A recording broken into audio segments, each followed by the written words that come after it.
नमस्कार, मैं हूं शम्स ताहिर खान और आप देख रहे हैं वारदात। शिलांग की एक कोर्ट ने 11 महीने बाद राजा रघुवंशी मर्डर केस की मुख्य आरोपी और उसकी पत्नी सोनम रघुवंशी को जमानत दे दी। कोर्ट ने उसे जमानत देते हुए जहां सबूतों और गवाहों से दूर रहने की हिदायत दी, वहीं शिलांग न छोड़ने की ताकीद भी की। लेकिन सबसे बड़ा सवाल यह है कि इतने चर्चित और हाई प्रोफाइल केस में आखिर सोनम को एकाएक जमानत मिली कैसे? तो जवाब है मेघालय पुलिस की उस एक गलती की वजह से, जिसने रातों रात उसकी पूरी तफ्तीश को ही सवालों के घेरे में ला दिया।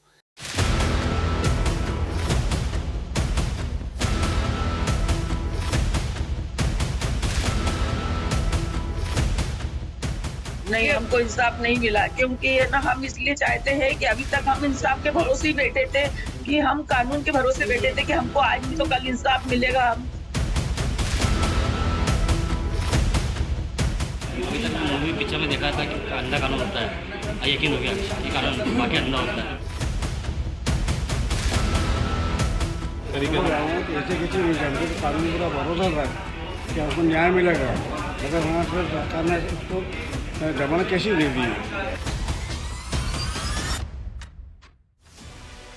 जिस राजा रघुवंशी के कत्ल ने सिर्फ इंदौर ही नहीं बल्कि पूरे भारत को झकझोर कर रख दिया था, जिस राजा रघुवंशी के कत्ल में खुद उसकी नई नवेली दुल्हन मास्टरमाइंड निकली, और जिस राजा रघुवंशी के कत्ल में संदिग्ध कातिलों की तस्वीरें सीसीटीवी कैमरों से लेकर एक यूट्यूबर के कैमरे तक में कैद हो गई, उसी कत्ल के केस की मास्टरमाइंड सोनम रघुवंशी को करीब 11 महीने के बाद एकाएक कोर्ट से जमानत मिल गई। एक ऐसा केस जिससे पूरा देश उबल रहा था। उस केस की प्राइम सस्पेक्ट सोनम रघुवंशी को मिली इस जमानत ने इस केस को एक बार फिर से सुर्खियों में तो ला ही दिया है, लेकिन अब इस केस की जांच को लेकर भी सवाल उठाए जाने लगे हैं। सवाल यह है कि आखिर इन 11 महीनों में एकाएक ऐसा क्या हुआ कि सोनम को अदालत ने जमानत दे दी? क्या सोनम के खिलाफ सबूत नाकाफी थे, या फिर शिलांग पुलिस की जांच में कोई कमी रह गई? तो आज वारदात में सोनम की जमानत के पीछे छुपी इन्हीं वजहों को टटोलने की कोशिश करेंगे। शिलांग के एडिशनल डिस्ट्रिक्ट मजिस्ट्रेट दशलेन आर खारबेंग की अदालत में लीगल एड कमेटी ने सोनम की ओर से जमानत की अर्जी दाखिल की और अपना पक्ष रखा, लेकिन जमानत को लेकर हुई चौथी सुनवाई में एकाएक पासा पलट गया और कोर्ट ने सोनम के अरेस्ट मेमो में मौजूद खामियों को देखते हुए सोनम रघुवंशी को जमानत पर रिहा करने का हुक्म सुना दिया।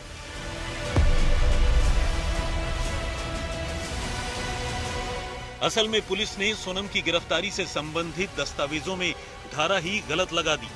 लगाना था बीएनएस की धारा 103(1) और लगा दी बीएनएस की धारा 403(1), यानी इल्जाम कत्ल की जगह संपत्ति का बेईमानी से दुरुपयोग करने का बन गया।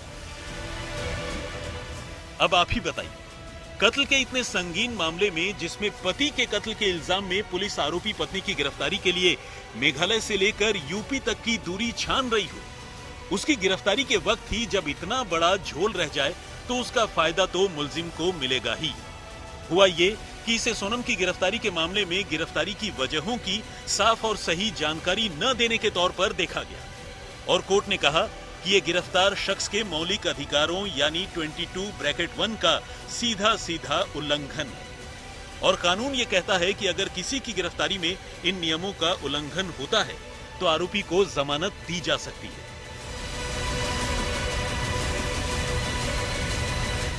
बेल ग्रांट करने का मुख्यतः 2 रीजन रहा। नंबर 1 कि उनको जो है वो ड्यूरिंग द अरेस्ट उनको ग्राउंड्स नहीं बताए गए, जो कि वायलेशन है आर्टिकल 22(1) का कॉन्स्टिट्यूशन ऑफ इंडिया का, और कोर्ट ने जो है वो Vihan Kumar versus state of Haryana के केस को रेफर करते हुए उस पर रिलाई अपॉन करते हुए उनको पहला ग्राउंड दिया बेल का।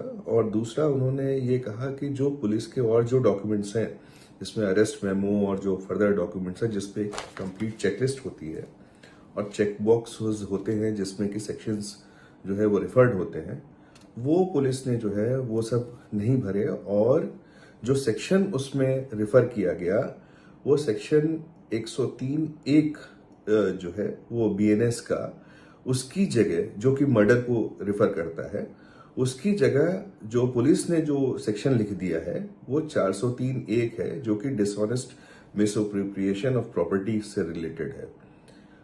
तो कोर्ट का ये कहना था कि साहब चूंकि आपने उन चेक बॉक्सेस को जो है वो नहीं ठीक से भरा, और इसका मतलब ये हुआ कि आपने जो भी सेक्शन इन्वोक किए हैं वो गलत तरीके से, वो गलत है इनफैक्ट, तो वो जो है वो वॉयलेशन है, और इससे जो एक्यूज्ड है उसका राइट बनता है बेल का।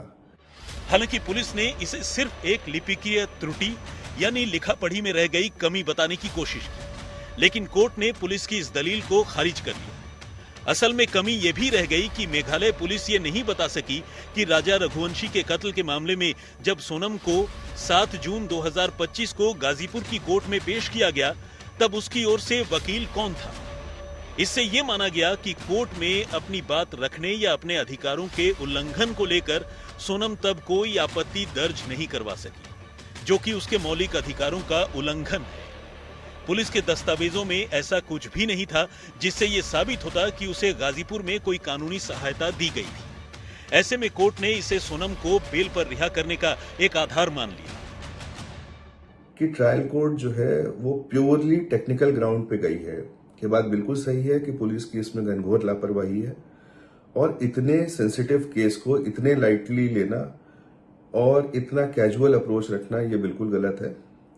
लेकिन साथ साथ में कोर्ट को एक ये भी चीज देखनी चाहिए, जिसमें कि खासतौर से ये गुलाबकली वर्सेस आशीष गौतम का जो केस है, जिसमें सुप्रीम कोर्ट ने खासतौर से ये बात कही है कि जो हीनस क्राइम्स हैं उसमें बेल ग्रांट करते समय जो है वो ये भी देखना चाहिए कि उसकी ग्रेविटी ऑफ ऑफेंस क्या है। यहाँ कोर्ट ने ये सब चीज को दरकिनार करते हुए प्योरली टेक्निकल ग्राउंड पे गई है। मेरे ख्याल से अगर स्टेट इस चीज को अपील करती है तो हायर कोर्ट डेफिनेटली इस चीज को कंसिडर करेगी। बचाव पक्ष यानी सोनम के वकील ने कोर्ट में अरेस्ट मेमो के अलावा दूसरे दस्तावेजों और यहां तक कि केस डायरी में भी गलत धारा लिखे जाने की बात कही, जिसने सोनम की जमानत की राह आसान कर दी। ऊपर से सोनम के 11 महीने से जेल में बंद होने और सुनवाई की सुस्त रफ्तार का फायदा भी आरोपी को मिला। देखिए, कोर्ट ने इसमें कंडीशनल बेल दी है और ये रेगुलर बेल है। मतलब आप इसको ऐसा समझिए कि बेल हर व्यक्ति का अधिकार होता है। वैसे ही सोनम ने अपने अधिकार का उपयोग करा और कोर्ट से रिक्वेस्ट करी बेल की, और कोर्ट ने उसे बेल दी। फिलहाल हालत यह है कि सोनम को जमानत मिलने का फायदा अब इस केस के दूसरे आरोपियों को भी मिलने की उम्मीद दिखाई देने लगी है, क्योंकि जब केस के मुख्य आरोपी को ही अदालत ने जमानत पर रिहा कर दिया हो तो दूसरे आरोपी भी अपने लिए राहत की मांग कर सकते हैं, और इस केस में अब यही होता दिख रहा है।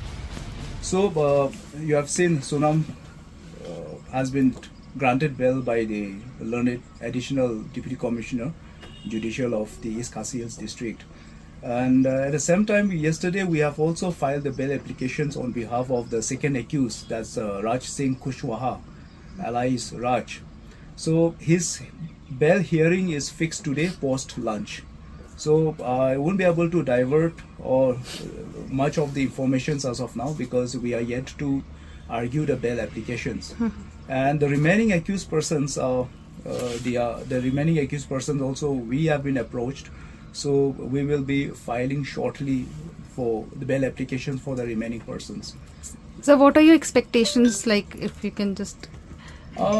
Expectations is that we can give our best, and then since the prime accused in the case has been granted bail, so we are hopeful that we get the same parity for the rest of the accused persons also.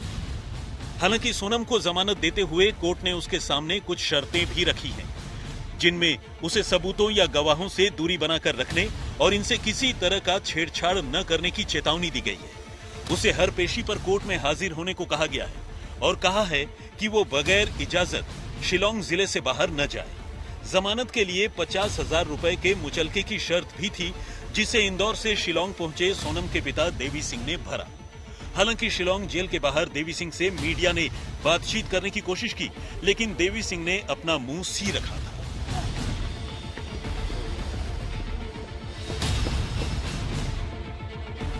जाहिर है सोनम को जमानत तो मिल गई है, लेकिन फिलहाल वो शिलोंग से बाहर नहीं जा सकती। लेकिन शिलोंग से दूर राजा और सोनम के होम टाउन इंदौर में सोनम को मिली इस जमानत को लेकर हलचल है।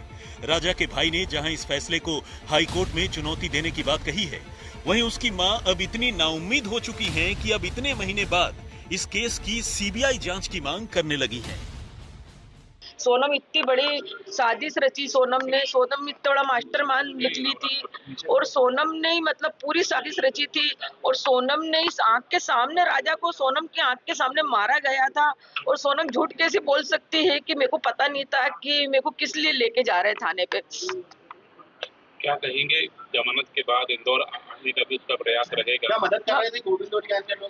हम यही चाहते हैं कि हमको सीबीआई जांच चाहिए और जहाँ पे भी भूल चूक हुई है, जहाँ पे भी छूट हुई है, वहाँ पे सीबीआई फिर से जांच करे हमारे लिए और हमको इंसाफ मिले, क्योंकि मेरे बेटे की बहुत बुरी तरह से हत्या की गई थी। राजा रघुवंशी केस का ये हाल तब हुआ जब मेघालय पुलिस ने इस मामले की जांच कर एक बेहद पुख्ता चार्जशीट दाखिल करने का दावा किया था। इस चार्जशीट में पुलिस ने सोनम और बाकी आरोपियों पर क्या क्या और कैसे कैसे इल्जाम लगाए थे, वो आपको जानना चाहिए। मेघालय पुलिस की इस चार्जशीट के मुताबिक राजा रघुवंशी के कत्ल की मुख्य साजिशकर्ता और आरोपी नंबर 1 कोई और नहीं बल्कि राजा की पत्नी सोनम रघुवंशी है। सोनम के अलावा को कॉन्स्पिरेटर के तौर पर दूसरा नाम सोनम के आशिक राज सिंह कुशवाहा का है। इन दोनों के अलावा इस चार्जशीट में 3 और नाम हैं, आकाश सिंह राजपूत, विशाल सिंह चौहान और आनंद कुर्मी। पुलिस के मुताबिक यही वो तीनों कातिल हैं जिन्हें सोनम और राज कुशवाहा ने राजा के कत्ल के लिए चुना था। यानी चार्जशीट के हिसाब से राजा के कत्ल में कुल 5 किरदार हैं और यही हैं वो 5 किरदार। चार्जशीट के मुताबिक 23 मई को दिन में सोहरा के करीब विशाल सिंह चौहान ने तेज धार हथियार दाव से राजा पर पहला वार किया। पहला वार ही बेहद घातक था। जिस वक्त विशाल ने राजा पर पहला वार किया तब उसके आसपास बाकी 2 हत्यारे यानी आकाश और आनंद भी खड़े थे। साथ ही वहीं बिल्कुल करीब सोनम भी खड़ी थी। दाव के पहले वार से ही राजा दर्द से तड़प उठा। बेतहाशा खून बहने लगा। शायद वो कातिलों की मंशा समझ चुका था। तड़पते हुए वो गिड़गिड़ाने लगा। दर्द की वजह से वो चीख भी रहा था। अब तक सब कुछ पास खड़ी सोनम अपनी आंखों से देख रही थी, लेकिन वो राजा की तड़प और चीख नहीं सुन सकी। वो उसका खून देखकर भी घबरा गई। शायद वो राजा से नजरें भी नहीं मिलाना चाहती थी, इसलिए तुरंत वो राजा से दूर चली जाती है। इसके बाद विशाल फिर से उसी दाव से कई बार राजा पर हमला करता है। थोड़ी देर बाद जब राजा की चीख खामोश हो जाती है, तब दूर पीठ पीछे किए हुए खड़ी सोनम वापस लौटती है। विशाल से पूछती है कि राजा मर गया या अभी जिंदा है। इसके बाद जब उसे यकीन हो जाता है कि राजा मर चुका है, तब तीनों कातिलों के साथ सोनम भी लाश उठाने में मदद करती है और फिर उसे खाई में फेंक देती है। इसके बाद सोनम तीनों कातिलों के साथ तेज कदमों से कुछ दूरी तक चलती है और फिर तीनों को एक जगह छोड़कर वहां से अकेले निकल जाती है। चार्जशीट के मुताबिक 23 मई से पहले सोनम ने अपने पति राजा को मारने की 3 और कोशिश की थी। पहली कोशिश 21 मई को गुवाहाटी में की गई थी। तीनों कातिल सोनम और राजा से पहले ही गुवाहाटी पहुंच गए थे, लेकिन गुवाहाटी में ऐसी कोई सुनसान जगह नहीं मिली। ऊपर से तीनों कातिलों और खुद सोनम के लिए गुवाहाटी एक नई और अनजान जगह थी। इसलिए 21 मई की पहली कोशिश नाकाम रही।